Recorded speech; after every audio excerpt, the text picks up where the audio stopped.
నమస్కారం. విచారణ అర్హత లేనటువంటి పిటిషన్ను వేసి మరొకసారి తెలంగాణ రాష్ట్రానికి తెలంగాణ ప్రజలకు నీళ్లలో తీరని ద్రోహం చేసింది రేవంత్ రెడ్డి ప్రభుత్వం. ఈరోజు సుప్రీంకోర్టులో తెలంగాణ ప్రభుత్వం వేసిన పిటిషన్ డిస్మిస్ చేయడము, తెలంగాణ రాష్ట్ర ప్రభుత్వం తిరిగి మేము సూట్ రూపంలో వస్తామని చెప్పడం అంటేనే ఇది ఇవాళ రాష్ట్ర ప్రభుత్వం యొక్క పూర్తి వైఫల్యం.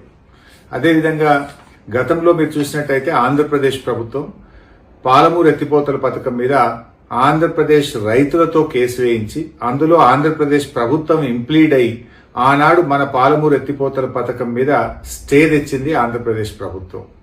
మరి మీరు పెట్టుకున్న మీ కాంగ్రెస్ ఎంపీ, మీ న్యాయవాది సింఘ్వి గారికి ఈ మాత్రం విషయం తెలియదా? అంటే ఈరోజు మీరు కావాలని ఉద్దేశపూర్వకంగానే ఈ యొక్క బలహీనమైనటువంటి రిట్ పిటిషన్ వేసి తెలంగాణ ప్రజలకు తీవ్రమైన అన్యాయం చేశారు. ఈ మాత్రం దానికి సూటు బూటు వేసుకొని ఉత్తమ్ కుమార్ రెడ్డి గారు నీళ్ల మంత్రి ఢిల్లీ దాకా పోవాల్సిన అవసరం ఉందా? ఢిల్లీ దాకా పోయి ఏం చేసిండు ఉత్తమ్ కుమార్ రెడ్డి గారు?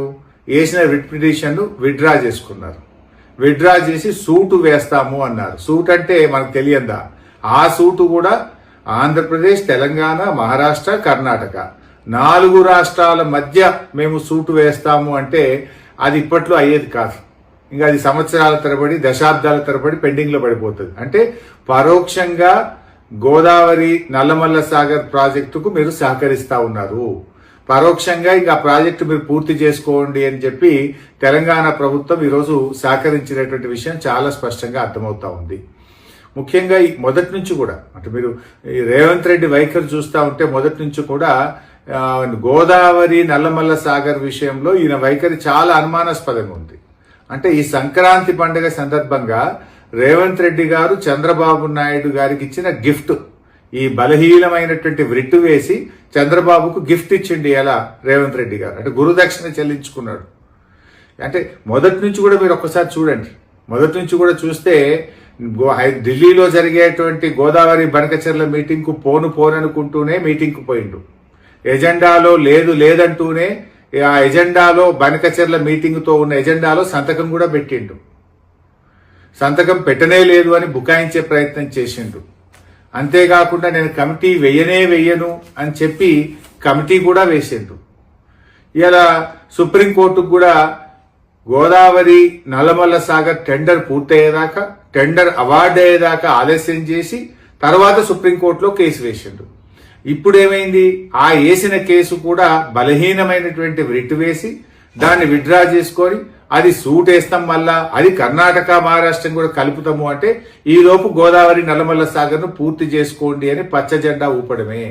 ఇది తెలంగాణ ప్రజలకు తీరని ద్రోహం ఇలా కాంగ్రెస్ ప్రభుత్వం, రేవంత్ రెడ్డి ప్రభుత్వం చేస్తా ఉంది. ఈ మధ్యనే రేవంత్ రెడ్డి ఒక మాట మాట్లాడాడు, పంచాయతీలు వద్దు, కోర్టులు అసలే తిరగడం వద్దు అనేటువంటి మాటల సారాంశం ఏంటి అంటే బలహీనమైన రిట్ పిటిషన్ వేసి ఆంధ్రప్రదేశ్ కట్టుకోవడమేనా? ఇందుకోసమే మీరు కోర్టులు వద్దు, పంచాయతీలు వద్దు అని మాట్లాడారా రేవంత్ రెడ్డి గారు? అసలు ఆంధ్రప్రదేశ్ ప్రభుత్వం నాటి తెలుగుదేశం ప్రభుత్వం అయినా, తర్వాత వచ్చిన జగన్ ప్రభుత్వం అయినా అసలు తెలంగాణలో అడ్డుకోని ప్రాజెక్ట్ ఏదైనా ఉందా? వాళ్ళు కేసులు వేయని ప్రాజెక్ట్ ఏదైనా ఉందా? కంప్లైంట్ వేయని ప్రాజెక్ట్ ఏదైనా ఉందా? కేసీఆర్ గారు ఎంతో వ్యూహాత్మకంగా ఆయన అటు కాళేశ్వరాన్ని పూర్తి చేసి అనేక 8 ప్రాజెక్టులకు టీఏసీ క్లియరెన్సులు తెచ్చి ఇవాళ ప్రాజెక్టులు నిర్మించింది కేసీఆర్ గారు. కానీ ఇలా మీరు ఒకవైపు పాలమూరుకు అనుమతులు లేరు, ఇంకొక వైపు పోలవరం బనకచెర్లకు ఆంధ్రప్రదేశ్కు పరోక్షంగా మీరు సహకరిస్తా ఉన్నారు. ఇది తెలంగాణ ప్రజలకు శాశ్వతంగా రేవంత్ రెడ్డి ప్రభుత్వం చేస్తున్నటువంటి తీరని ద్రోహం. తెలంగాణ సాధించిన బీఆర్ఎస్ పార్టీ నీ అన్యాయాన్ని సహించదు. తెలంగాణకు అన్యాయం జరిగితే ఎంత మాత్రం ఊరుకోదు. తప్పకుండా ప్రజా పోరాటం చేస్తాం. ప్రజాక్షేత్రంలో నీ యొక్క ద్రోహాన్ని ఎండగడతాం. ప్రజా ఉద్యమాల ద్వారా నీ ప్రభుత్వం మీద ఒత్తిడి తీసుకొస్తాం.